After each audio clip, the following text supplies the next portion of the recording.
Hey there, Postal here. So today we're taking out the... What is this? This is the Ki... It might confuse some of you. It could think it's the Ki-162. No, it's the Ki-162. Because that's what they had to do. I got no good reasons. We're not in a very good battle. We can't do a whole hell of a lot versus ground attackers, but at least we've got a 131 on our team. So let's go ahead and do that. So yes, this looks very similar to a German Henschel 162, which is not in World of Warplanes. But you've got this plane if you want that, because that's what this is. It's the Japanese versions of the He-162 schematics. Apparently, Wargaming couldn't think of any tier 9 and 10 planes to put in the game for the Japanese army line, and so they took these. What do I know? I don't make up the game, I just play it. You know, I gotta say, it's not my favorite tier 8, tier 10, tier 9 plane. It can be a little frustrating. Now, granted, I've only got a 3-point pilot, so I'm sure part of it is on me. But this plane does tend to get its engine knocked out all the time. Anytime you're shot at and actually hit, the engine seems to just stop working.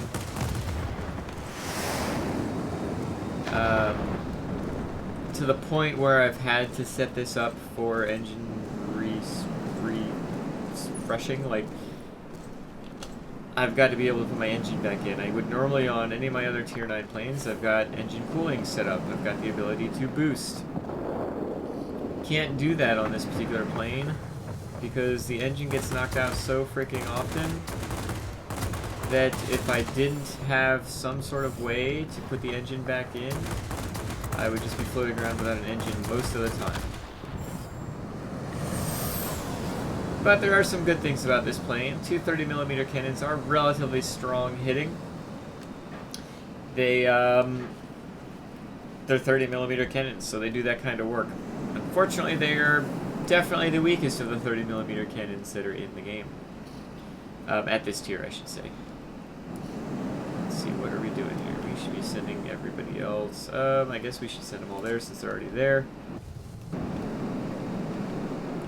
But you've got really good maneuverability. In fact, much better maneuverability than any of the other German tier 9 fighters. So you got that going for you. I know it's not German. So it does fit in line with what the oh my gosh, with what the Japanese would like you to have. Can't believe my brain just doesn't want to work. How am I creating any kind of content when I can't even speak? Go. They're very rapid fire 30mm cannons, so that's very helpful. But like any other 30mm cannons, you definitely need to be mindful of how you're using them, making sure that you're not overheating, doing a lot of the tappity taps. Hey, I'm setting other planes on fire. That doesn't seem right, does it? There's your F2H friend. Let's get rid of this guy first. Well, alright. Getting some sort of update. That's awesome. Oh, I must be running low on battery power. That's gotta be annoying.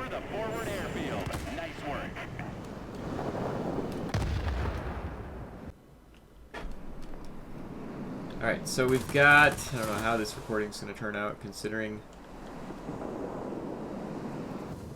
the audio now. There we go. Got rid of F2H. You should never... I don't know why you would want to turn versus any kind of fighter, much less a Ki. This game is going to be over pretty quickly, huh?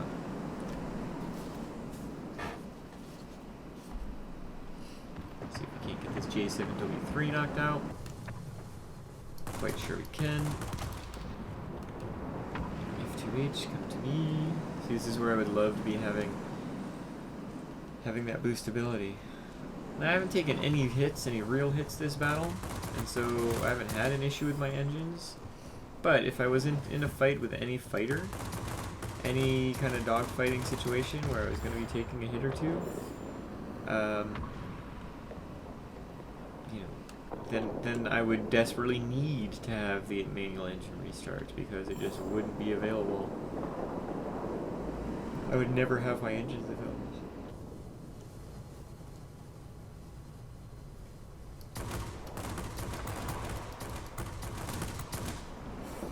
Up and over here. Knocked out his engine. Swift with no engine is in trouble for sure. Got the attacker here. I've got his engine. Let me repeat myself here. An attacker with no engine is in trouble. We're just gonna hang out here in the center and defend the hell out of this sector, right? Might as well. Got reasonable altitude performance, but nothing crazy. Kind of on par with multi-rolls, really. You're not, you know, you're not super low altitude like some of the other tourney fighters. You're definitely higher altitude than in Yak 19, but other than that, I don't think you're higher altitude than anything else. Got ourselves our Akamatsu. Let's move along to the I-215 here. Fortunately, this game's going to be over pretty quickly. Our EF-131's doing some heavy lifting, as you do when you're in an EF-131. Let's try not to crash. No promises. And there's game. That's pretty funny. We didn't we didn't get 10,000 points. Still got top even when we had a tier 10 specialized bomber on our team. Let's head back. So I'm going to apologize right now. That was just some funky sound going on there. But the reason I wanted to show this particular battle didn't have incredible personal points, right? But we are able to finally specialize this plane, and I want to talk about specialization on this plane. But first, let's look at the battle. We got 12 kills, did some decent damage there.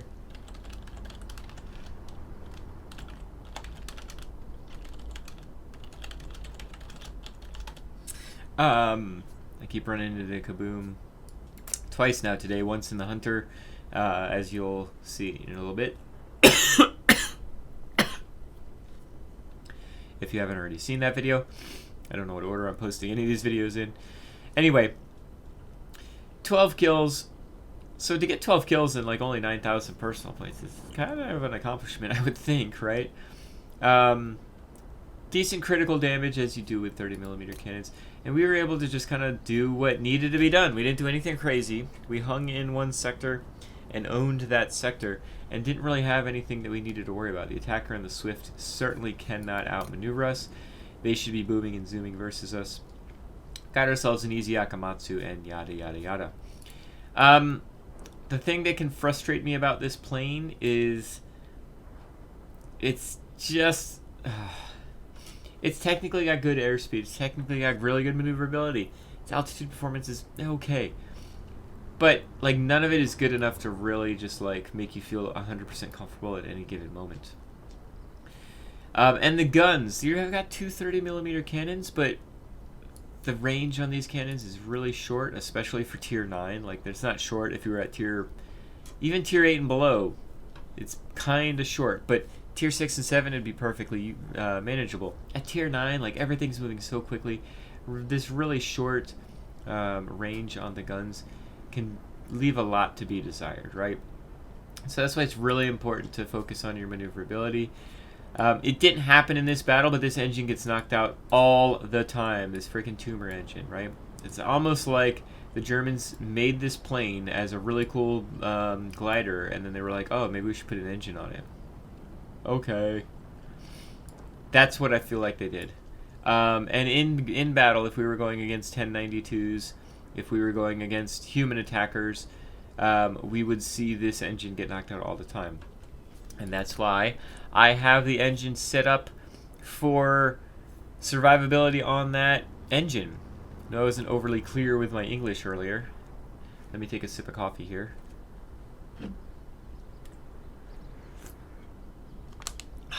Alright. Manual engine restart is just a necessity on this plane because the engine typically gets knocked out all the time. I'm going to specialize the plane, and let's see what we can do to help this thing out. Specialization, purchase it. Oh my god, that's expensive. But whatever. Let's go ahead and do it. Very cool. Specialized. So we want our cannons to be hitting. That's desperately needed, right? We put aircraft maneuverability on here. We've already got that set up. For the engine, we've gone ahead and what did we do with the engine? Lightweight power unit, I think, is what I already had. Yep. No fireworks. On the airframe, we're going to do that, and we're going to go ahead and... The plane doesn't catch on fire all that often, to be honest, and I've got firefighter. So having firefighter skill negates, it trumps every other option that's out there. So I don't need to use 10,000 freaking credits every game to have this that reduces the chance of fire by 20%. I'd rather just have the firefighter. I'd rather get set on fire, maneuver for 2 seconds, and put the fire out than have this still catch on fire anyway, because it's a freaking Japanese plane. It's going to catch on fire no matter what you do. And so it just wastes 10,000 credits. Let's use pneumatic control assist here. Again, I need the engine restart. There's no wiggle room with that. So now it comes down to what is going to be the best option for these two options here. Let's take the airframe look first, because there's a huge argument to be made that you want more speed at this level. Problem with putting polished skin on here is it's going to impact negatively the overall maneuverability of the plane, and I don't really want to do that. This plane's kind of survives on its maneuverability, and so do we actually slow the plane down more and help its set it up for some more survivability? I don't know, but that's the path I'm going to go down. I'm going to go ahead and... What is this? Tails resistance, tolerance from AA guns. Tolerance from AA guns. Yeah, I'm going to go with this one. So we're gonna do that. We're going to try to set up for survivability, and we're going to see what this does for us. I don't know if that's the best option. We may go with polished skin. As you can see, this is going to reduce our airspeed down by 2. If we went with polished skin,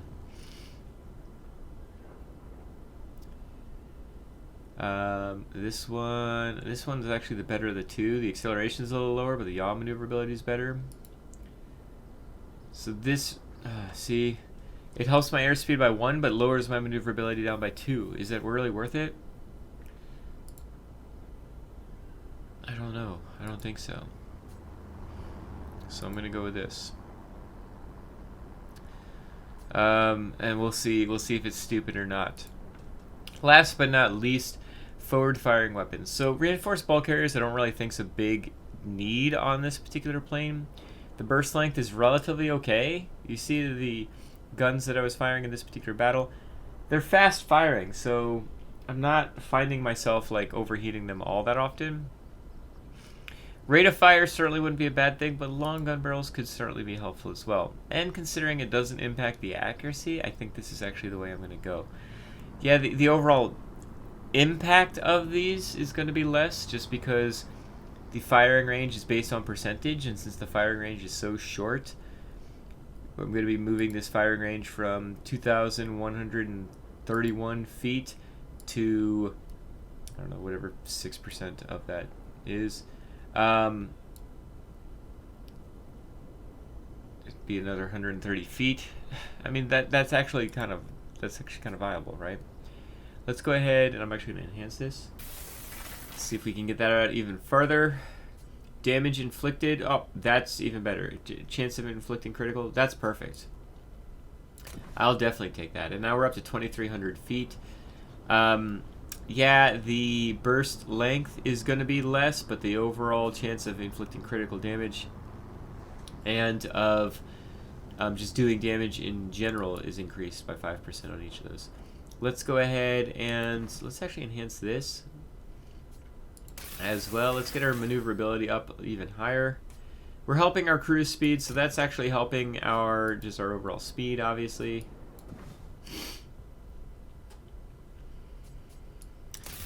And let's go ahead and increase this too.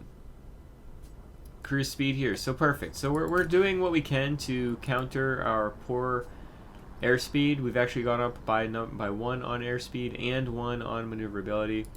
Let's go ahead and enhance the gyroscopic sight.